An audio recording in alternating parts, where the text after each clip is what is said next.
Programming brought to you by AWI Networks, Smarter Internet.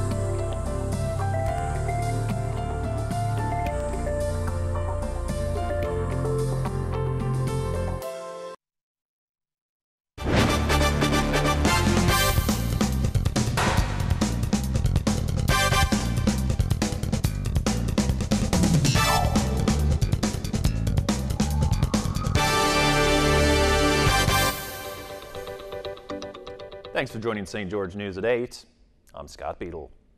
Police have found the third suspect in the case of a 14-year-old girl who was raped. Police say 3 men met up with the victim, took her drinking, and then one of the men had sex with her while another made a recording of that. 21-year-old Nasu Albasis was located by police in West Valley City on Wednesday.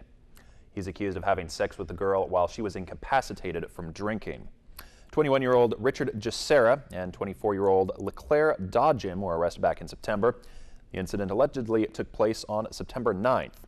Albasis is scheduled to appear in court on Monday. St. George fire crews knocked out a shed fire that was reportedly setting off exploding noises, and they were able to do so before it spread to nearby homes.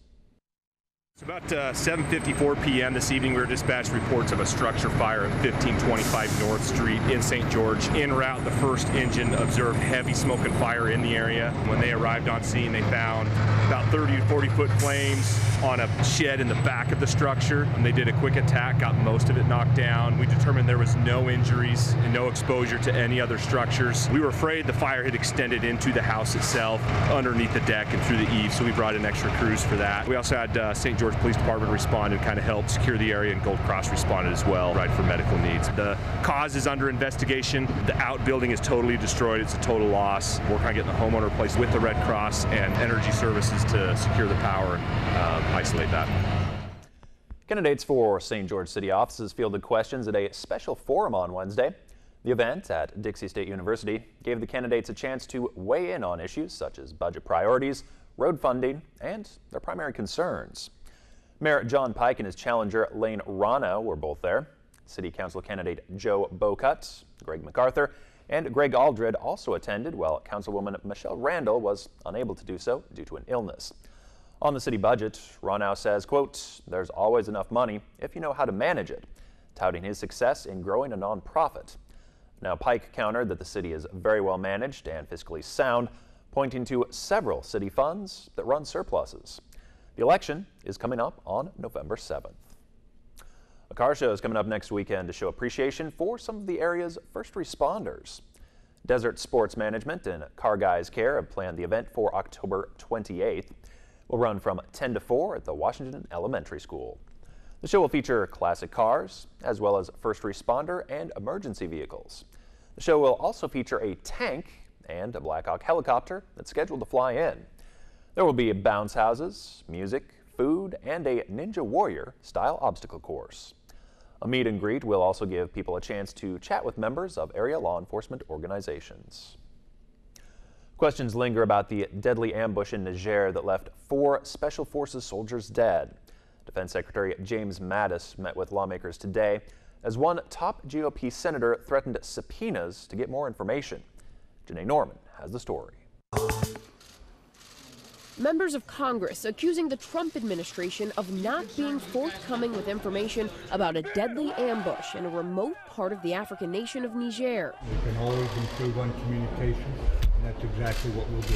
Chairman of the Senate Armed Services Committee, Senator John McCain, saying it may take subpoenas to gather details of what happened to the American soldiers assigned to train and assist Niger's army in fighting terrorists. Just because it's called train and assist doesn't mean that it's not dangerous. U.S. forces have been in the country for the last 4 years.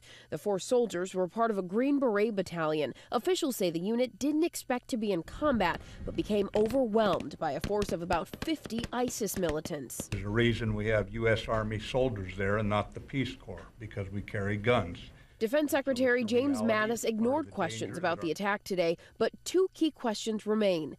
Did the unit have the proper advance intelligence and backup support in case something went wrong? And was Sergeant LaDavid Johnson, whose body wasn't recovered for at least 20 hours, left behind? It took us a little while to do that.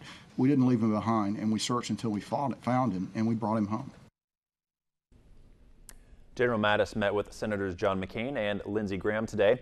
That meeting came just a day after a Pentagon spokesperson said the DoD would provide as much information to the Armed Services Committee as possible. Meteorologist Kim Walker has your Southern Utah forecast coming up right after this.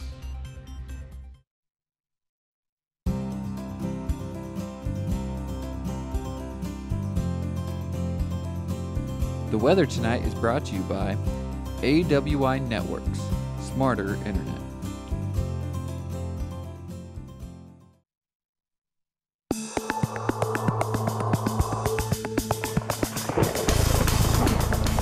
Welcome back, everyone. We have a cold front that's moving through the region, and so tomorrow we're going to start off with cool conditions, mostly sunny, and temperatures will actually be a little bit cooler than today. But then we're going to start to see a warming trend starting on Sunday and will last through much of next week. We're going to see plenty of sunshine, and temperatures, though, at the end of the week will be a tad cooler with another shot of cool air coming our way, another trough that will bring that cool air across our area. Today, temperatures were around 77 degrees in St. George. Mesquite, it was a little bit warmer with a high around 82 degrees, 79 in Las Vegas, and 67 degrees in Enterprise. So temperatures overall were just a little bit cooler today than they were yesterday. So around 5 degrees cooler in St. George, 10 degrees cooler in Enterprise, about 5 degrees cooler in Mesquite. We are going to continue that cooling trend as we head into tomorrow. Temperatures tonight, though, will be quite cold, especially in Cedar City, where we'll drop down to around 25 degrees, so below freezing, and then 45 degrees though in St. George, 47 in Mesquite, and 43 degrees in Hurricane. We are expecting though temperatures to rebound as we head toward the end of the week as high pressure starts to build in again. But for tomorrow though, high pressure will be right on top of us, keeping the winds calm and keeping the sunshine and the dry weather in place, but it will start to move a little bit to the east as we head toward the end of the weekend. That will allow those south winds to come toward our area, and so we're going to see a little bit of a warming trend. So here's a look at your day planner tomorrow. Cedar City, we are expecting temperatures to be around 30 as we start off the day at 7 o'clock, and then by noon 39 degrees. We climb up into the upper 50s in the afternoon with lots of sunshine, and then 55 degrees at 5 o'clock. For St. George, we will start off a little bit warmer, around 50 degrees at 7 o'clock, 53 at noon, 70 degrees will be our afternoon high, and then we drop back down to around 67 degrees under a mostly sunny sky. Here's a look at your forecast across the region. Newcastle, we are expecting highs around 62 degrees. Enterprise around 59 degrees. Mostly sunny conditions across the area, and we are going to continue that in the southern half of our area, our viewing area as well. So temperatures, let's go back to that. About 70 in St. George, 66 in Ivins, 74 degrees in Littlefield, Mesquite about 74 degrees. So temperatures a little bit cooler than what we're going to see today, but plenty of sunshine to go around this weekend. So here's a look at your forecast for Cedar City. Temperatures warming up to around 69 degrees. Plenty of sunshine on Sunday.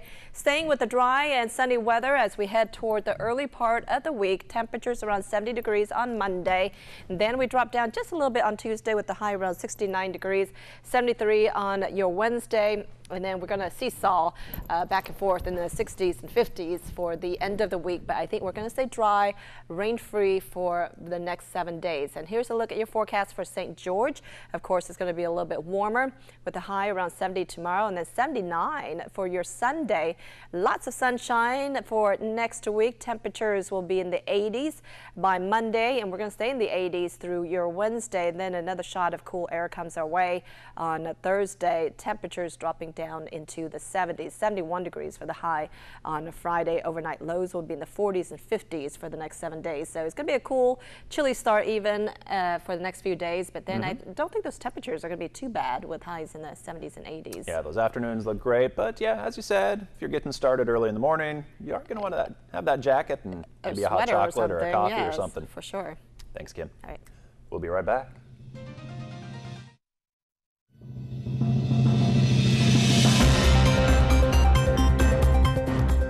A Nebraska couple gave a whole new meaning to Hump Day as they had a camel dressed in cocktail attire for their wedding. Yeah, Zebediah the camel got the invite to Marcus and Ruth Brown's nuptials on Wednesday in Omaha. Marcus wanted to surprise his bride because, well, Zeb is her favorite animal when they visit the farm where he lives. A couple mini donkeys even got to attend the event. Quite a colorful group there. And, I know. I wonder why they didn't have it in the farm, you know, with all the animals, so they didn't have to leave the farm. But that's a good question, but you know, the animals probably didn't mind getting out, and looks like the kids had a lot of fun having them. Yeah, and it sounds like they're part of the family, so of course you want to take them to, invite them to the wedding as well. So. Thanks, Gib. All right. Thanks for watching. Have a good night.